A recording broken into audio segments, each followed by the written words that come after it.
اعوذ باللہ من الشیطان الرجیم بسم اللہ الرحمن الرحیم۔ نبی کریم صلی اللہ علیہ وسلم گھر کے کام کاج میں اپنی بیویوں کا ہاتھ بٹاتے تھے۔ نبی کریم صلی اللہ علیہ وسلم اپنی بیویوں کی کڑوی کسیلی باتیں اور طرز عمل خندہ پیشانی سے برداشت کرتے تھے۔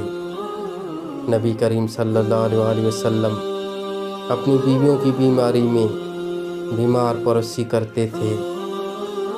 نبی کریم صلی اللہ علیہ وسلم نے کسی بیوی یا خادم کو کبھی نہیں مارا۔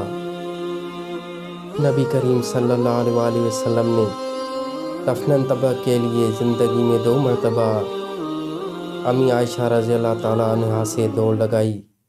پہلی مرتبہ امی عائشہ جیت گئیں اور دوسری مرتبہ آپ صلی اللہ علیہ وسلم جیت گئے۔ جب آپ صلی اللہ علیہ وسلم دوسری بار جیت گئے تو آپ صلی اللہ علیہ وسلم نے فرمایا، عائشہ حصہ برابر ہو گیا۔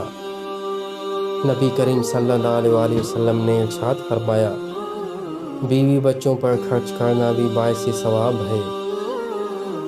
بیوی کے منہ میں کھانے کا لقمہ ڈالنا بھی باعث ثواب ہے۔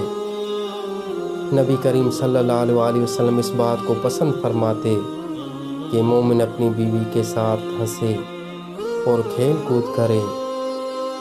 علم و ادب۔ نکاح نصف ایمان ہے اور ہم سفر نیک ہو تو دنیا جنت بن جاتی ہے۔ دعا کرتے رہنا چاہیے کہ زندگی کے سفر میں اللہ کریم ایسا ہم سفر دے جو آپ کا ہاتھ تھام کر آپ کو مستقیم کی سیڑھی پہ لے جائے اور کہے، صرف دنیا نہیں آخرت بھی بہتر اور آسان بنانی ہے۔ اگر آپ کو کوئی ہاتھ تھام کر راہ راست پر لانے والا نہ ملے تو آپ ویسے بن جائیں، کیونکہ حقیقی محبت کا تو یہی تقاضا ہے کہ اپنے ہم سفر کو جہنم کی آگ سے بھی بچایا جائے۔ السلام علیکم ورحمۃ اللہ وبرکاتہ۔